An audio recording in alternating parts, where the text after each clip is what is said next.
Nektari Gjumas.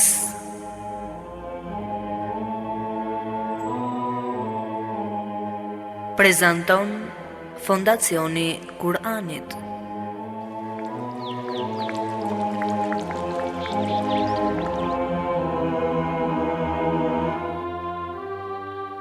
Gjumaja, dita më e bukur e javës. Gjumaja, simboli unitetit të muslimanëve. Gjumaja, koha e të shkuarit më pranë Allahut. Gjumaja, lulishte me lule të shumta e të ndryshme, me të cilat zbukurohet shpirti. Eja një çdo të gjuma të shëtisim me kopshtin e mbushur me dije dhe të mbledhim bashkë nektarin e luleve të saj e të kënaqemi me to. Çdo ditë të gjuma jemi me ju nëpërmjet emisionit Nektari Gjumas. Bismillahirrahmanirrahim. Elhamdulillahi rabbil alamin, wassalatu wassalamu ala sayyidina wa nabiyina Muhammad wa ala ahlihi tayyibin at-tahirin wa sahbihi al-muntajabin wa ala jami' al-anbiya illahi wal mursalin. Me emrin e Allahut të gjithëmëshirshmit, mëshirëplot. Falënderimet më të sinqerta janë vetëm për Allahun e Madhëruar. Paqja dhe mëshira e Allahut qofshin mbi profetin Muhammad, mbi familjen e tij të pastër, mbi shokët e tij të zgjedhur dhe mbi të gjithë të dërguarit e profetët e Allahut xhaleshanhu. Të nderuar dëgjues dhe shikues, ju përshëndes me përshëndetjen e bukur islame. Assalamu alaikum wa rahmatullahi wa barakatuhu. Paqja, mëshira dhe beqatia e Allahut qofshin mbi ju.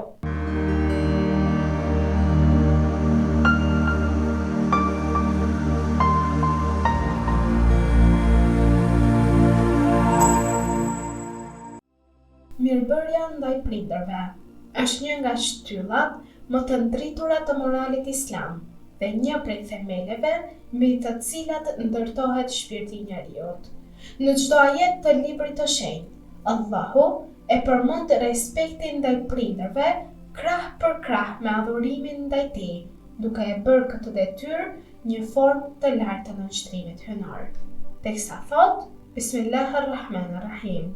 Dhe Zoti yt ka urdhëruar që të mos adhuroni tjetër veç atij dhe të silleni mirë me prindërit. Ajeti 23 i surës Isra. Kjo thirrje hynore nuk është vetëm një rregull moral, por një ftesë për të njohur rrënjët e dashurisë, të sakrificës dhe mirënjohjes në jetën e përditshme. Në historinë e ndritshme të ehlibetit, paqja qoftë mbi ta të gjithë, mirëbërja ndaj prindërve nuk ishte thjesht një detyrim fetar, por një shfaqje e thellë e të lirësisë shpirtërore dhe dashurisë hynore. Çdo imam i familjes së profetit Muhammad sallallahu alaihi wasallam ishte shembull i përkryerjes në butësi, në respekt dhe përulësi ndaj prindërve të tij. Ata e pan nënën dhe baban si burime të dritës dhe begatisë dhe mëshirës, duke i nderuar me çdo fjalë, me çdo gest dhe me çdo lutje. Në jetën e tyre, kujdesi për prindërit ishte pjesë e adhurimit ndaj Allahut dhe një rrugë për të arritur kënaqësinë e Zotit të gjithësisë.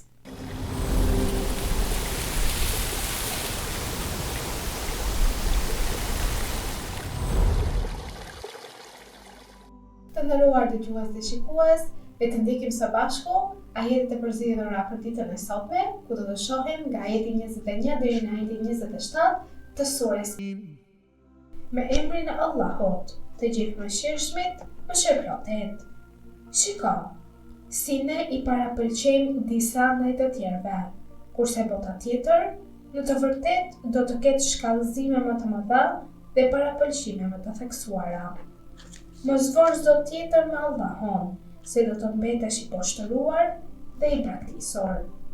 Zoti yt ka urdhëruar që të mos adhuroni askën tjetër përveç atij dhe që të silleni mirë me prindërit. Nëse njëri prej tyre ose të dy arrin pleqëritë e tij, mos u thuaj atyre as mos i kundërshto, por drejtoju atyre me fjalë respekti. Lësho para tyre krahët e përuljes, prej mëshirës dhe thuaj: O Zoti im, mëshiroi ata, ashtu siç më kanë rritur kur unë isha i vogël. Zoti juaj e di më së miri që keni në shpirtrat tuaja. Nëse ju jeni të drejtë, sigurisht që ai është falës për ata që pendohen. Jepuni të afërmve, të varfrit dhe udhëtarit të drejtën e tyre, por mos bëni shpenzim të tepruar. Dorëshpuarit, me të vërtet janë vëllezërit e djallit, dhe djalli është mosmirënjohës ndaj Zotit të tij.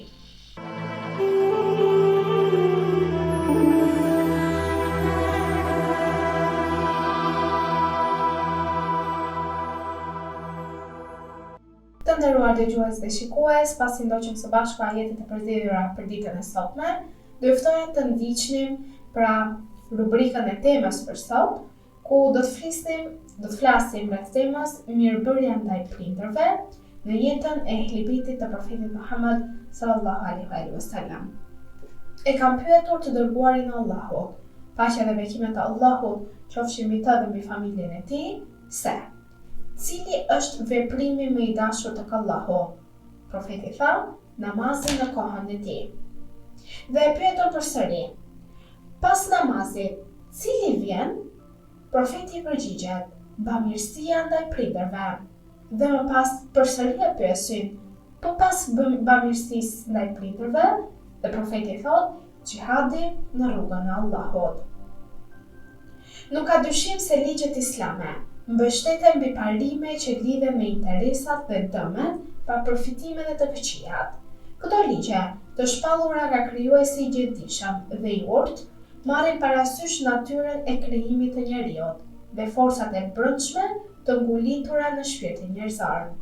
Për këtë arsye, ato synojnë të ruajnë shoqërinë njerëzore përmes krijimit të një sistemi të ligjeve juridike, vlerave morale dhe rregullave të sjelljes, duke stabilizuar strukturën familjare dhe ato shoqërore, si dhe duke ndërtuar marrëdhënie pozitive, aktive dhe të gjalla midis të gjithë individëve, në mënyrë që bashkëjetesa mes tyre të realizojë qëllimet e jetës së mirë. Kjo është pra pika e parë e temës për ditën e sotme, cilat janë qëllimet e legjislacionit islam. Për arritjen e këtij qëllimi, Islami ka ofruar ligje hyjnore të plota dhe shembullore, ndër të cilat disa janë të veçanta për përbërësin themelor të familjes, të cilat janë prindërit. Allahu i lartësuar thot kështu: Bismillahirrahmanirrahim. Zoti yt ka urdhëruar që të mos adhuroni tjetër kënd përveç tij dhe të silleni mirë me prindërit. Nëse njëri prej tyre ose të dy arrin pleqërinë tek ti, mos u thuaj uf dhe mos i qorto, por thuaj ju atyre fjalë të ndershme, dhe përhulu ndaj tyre me përulësi e mëshirë, dhe thuaj: Zoti im, mëshiroj ata ashtu siç më rritën mua i vogël. Dy ajetet e surës Isra që i ndoqëm dhe në fillimet të temës për ditën e sotme, ajeti 23 dhe 24. Vërehet se Kurani famëlart ka vendosur një grup parimesh dhe rregullash edukative që përcaktojnë mënyrën e sjelljes ndaj prindërve dhe rëndësinë e pozitës së tyre në jetën familjare dhe shoqërore. E para është parimi i mirëbërjes, ku Allahu thot në Kur'an: dhe silluni mirë me prindërit. Fjala ihsan këtu, pra mirëbërja, në vepër është e kundërta e keqbërjes. Dhe pas tauhidit, pra pas thënies se nuk ka zot tjetër përveç Allahut, që është njëshmëria e Allahut, një ndër detyrat më të mëdha dhe të domosdoshme vjen sjellja e mirë me prindërit. E dyta, rregullat e të folurit me prindërit. Çfarë thot Kurani i shenjtë? Duke u bazuar në dy ajetet që ndoqëm, ajeti 23 dhe 24, si është rregulli i të folurit me prindërit tanë. Ajeti thot: mos u thuaj atyre uf dhe njëkohësisht thot: mos i qorto. Thuaj atyre veçse fjalë të ndershme.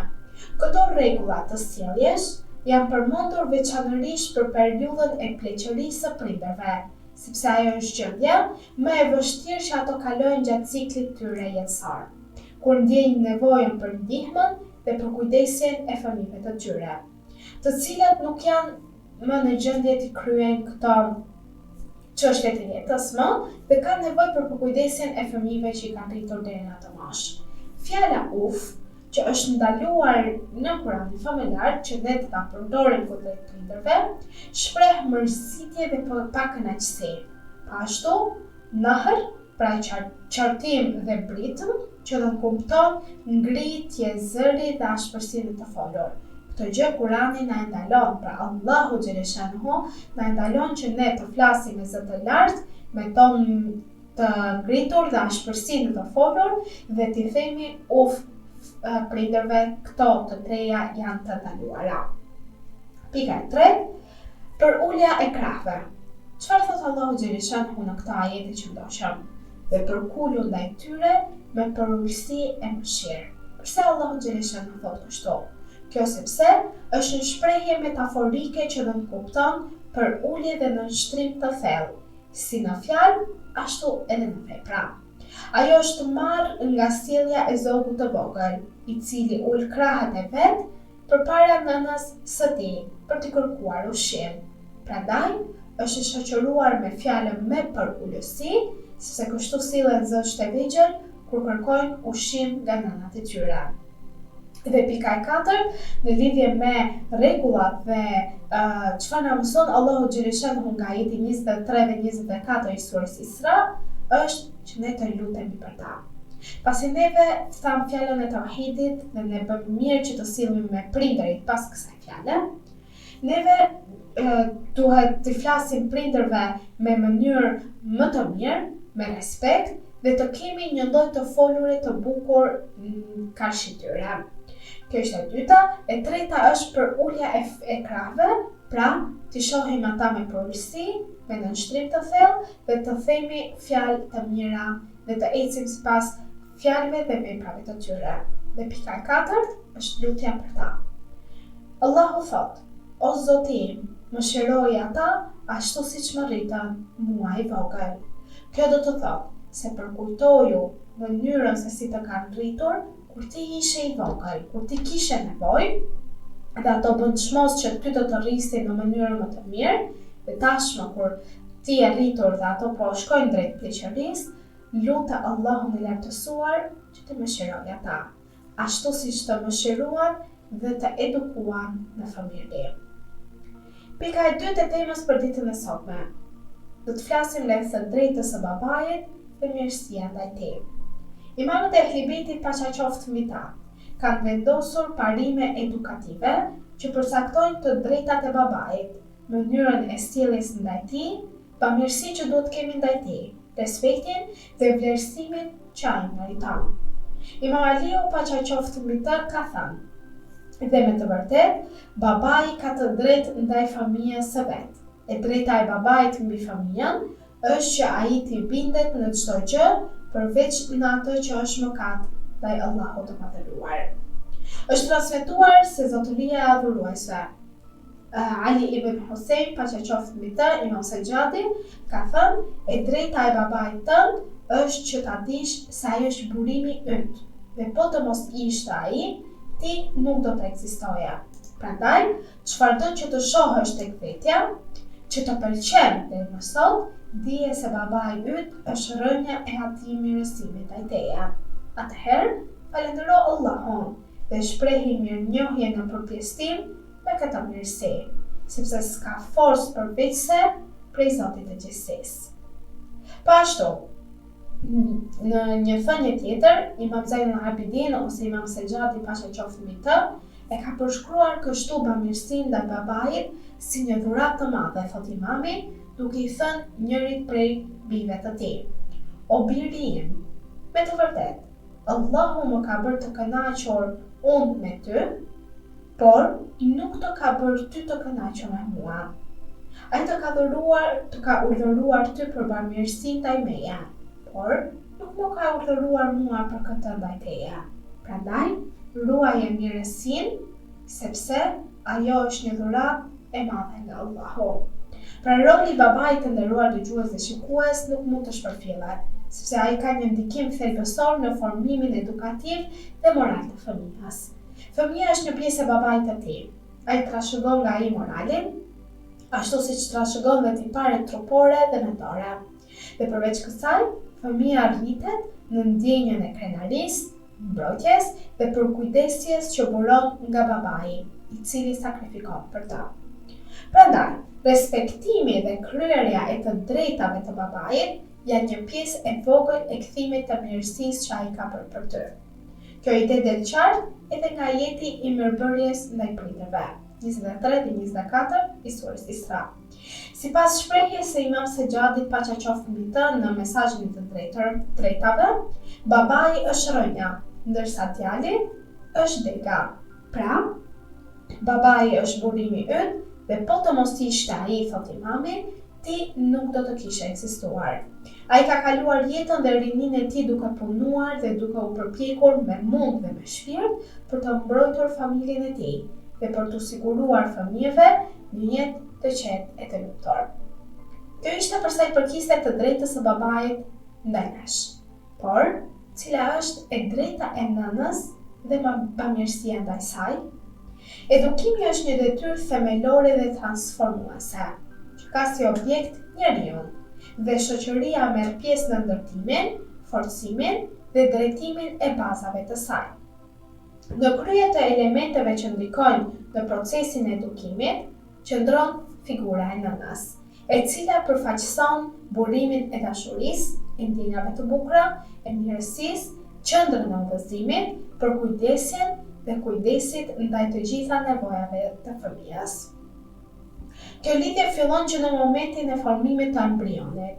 Në mesazhin e të drejtave nga Imam Zainul Abidin alayhis salam thuhet: sa për të drejtën e nënës tënde, ajo është që ta dish se ajo të ka bartur aty ku askush tjetër nuk bart askënd, dhe të ka dhënë nga fryti i zemrës së saj atë që askush nuk ja jep askujt.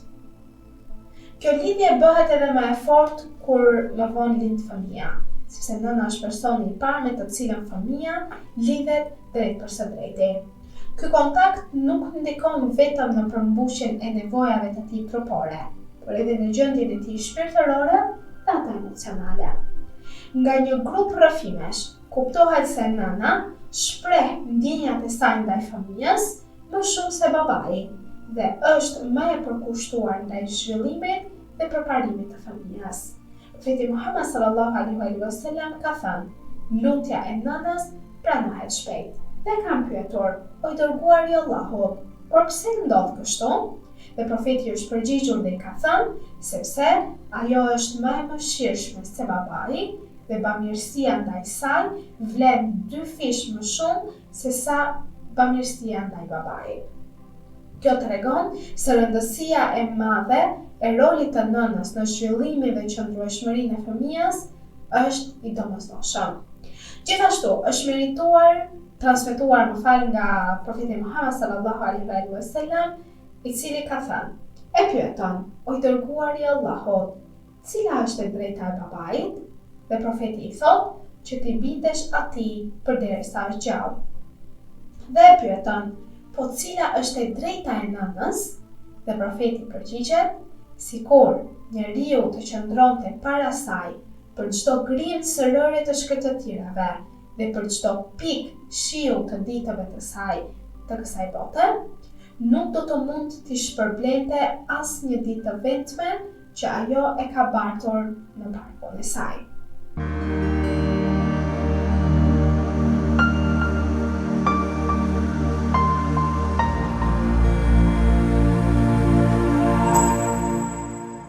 Të nderuar dëgjues dhe shikues, në vazhdim të temës për ditën e sotme, kemi bërritur në pikën e 4, ku ka të bëjë me jetën e profetit dhe Ehli Bejtit në lidhje me temën për ditën e sotme. Ka shumë dëshmi dhe udhëzime në jetën e profetit dhe të Ehli Bejtit që tregojnë themelimin e marrëdhënieve të bamirësisë dhe respektit të madh ndaj prindërve. Transmetohet se i dërguari i Allahut, paqja dhe bekimet e Allahut qofshin mbi të dhe mbi familjen e tij, vizitonte valin e nënës së tij në vendin e quajtur El Abwa. Kur kaloi në atë vend gjatë ngjarjes së Hudejbiyes, ai ndaloi pranë valit të saj, qëndroi dhe qau për të. Saqë edhe muslimanët qanin në ato momente nga pikëllimi për shkak të lotëve të tij. Ndër transmetimet e tjera, thuhet se një burr i tha të dërguarit të Allahut se nëna ime ka arritur pleqërinë dhe është tani në kujdesin tim. E mbaj mbi shpinën time, e ushqej me fitimin tim, e pastroj me duart e mia dhe për shkak të respektit e turpit që kam për të, nuk e shikoj drejt për së drejti në fytyrë.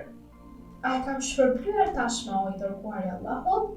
Dhe profeti përgjigjet, jo, sepse barku i asaj ishte për ty një enë, gjiri i saj ishte për ty një burim ushqimi, këmba e saj ishte mbrojtje për ty, dora e saj ishte streh për ty, dhe prehri i saj ishte vetë ngrohtësie për ty.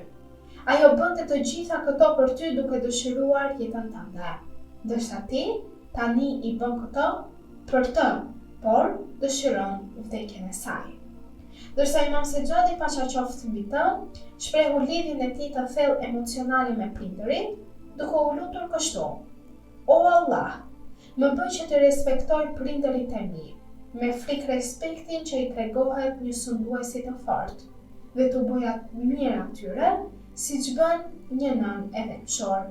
Bëj që bindja dhe bamirësia ime ndaj prindërve të mi të jetë e dashur, e prindërve të më jenë më të dashura për syrin tim se sa gjumi për të përgjumurin, dhe më freskuese për zemrën time se sa uji për të eturin. Këtu të nderuar dëgjues dhe shikues, shfaqet dhe shihet qartasi detyrimi i lutjes për prindërit, siç transmetohet ku Mahmer ibn Khallati i ka thënë Imam Rizai paqja qoftë mbi të se a duhet të lutem për prindërit e mi edhe nëse ata nuk e kanë njohur të vërtetën? Dhe imami i ka thënë: lutu për ta dhe jep sadaka në emër të tyre, dhe nëse janë gjallë, megjithëse nuk e kanë njohur të vërtetën, sillu mirë me ta, sepse i dërguari i Allahut, paqja dhe bekimet e Allahut qofshin mbi të dhe mbi familjen e tij, ka thënë: Allahu më ka dërguar me mëshirë, jo me mos respekt ndaj prindërve. Duke theksuar se ajo nuk ishte nëna e tij e lidhjes, por gruaja që e kishte arritur. Nëna e tij e vërtet, zonja Shahzanan, bia e Yezdegerdit, mbretit të Persisë, kishte ndëruar jetë në momentin e lindjes së tij. Gjithashtu në librin El Kafi transmetohet me zinxhir nga Imam Sadiku paqja qoftë mbi të, që i bën një përshkrim nënës së tij, teksa thotë: nëna ime ishte prej atyre që kishin besim, ishin të devotshëm dhe bënin mirësi. Dhe për Zotin, Allahu i do bamirësitë. Ky është kulmi i bamirësisë dhe mirësjelljes ndaj nënës tënde, sepse çdo fjalë që del nga një imam i pagabueshëm, që është masum, pasqyron realitetin dhe të vërtetën e brendshme të gjërave. Dhe pika e 5 e fundit e temës për ditën e sotme, të nderuar dëgjues dhe shikues, ka të bëjë me efektet e mirësisë ndaj prindërve. Në librat e besueshëm të hadithit janë përmendur efektet materiale dhe shpirtërore të bamirësisë ndaj prindërve, të cilat do t'i përmendim shkurtimisht. Ndër to janë: e para, largimi i varfërisë; e dyti, shtimi i riskut; i treti, zgjatja e jetës. Në momentin që neve kemi mirësi ndaj prindërve, kemi lehtësinë në çastin e vdekjes. Kemi kënaqësinë e Allahu xhaleshanhu në çdo hap tonë. Kemi falje të mëkateve. Kemi lehtësinë në llogaridhënie në ditën e gjykimit dhe mirësia më e madhe është arritja e xhenetit.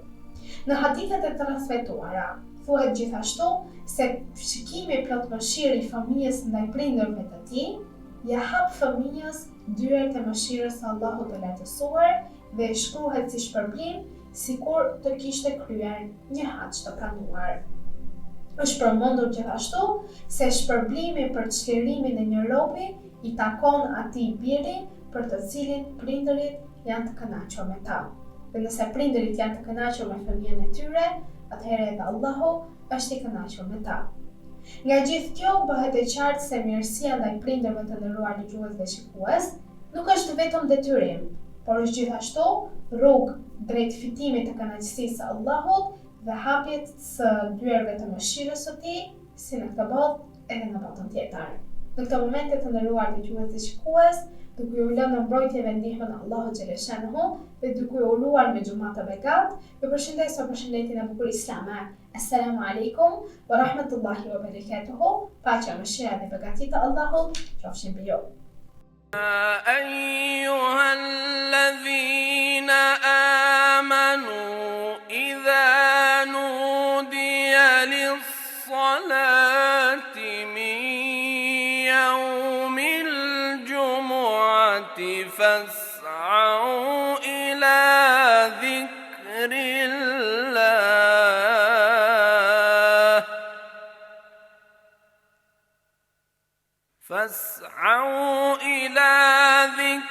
الله وذروا البيع ذلكم خير لكم إن كنتم تعلمون.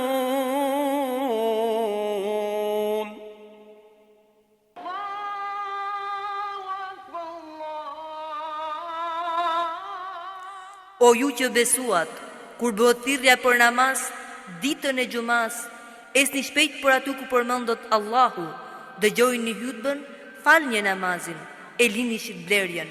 Kjo është shumë më e dobishme për ju nëse jeni që e dini. أشهد أن محمد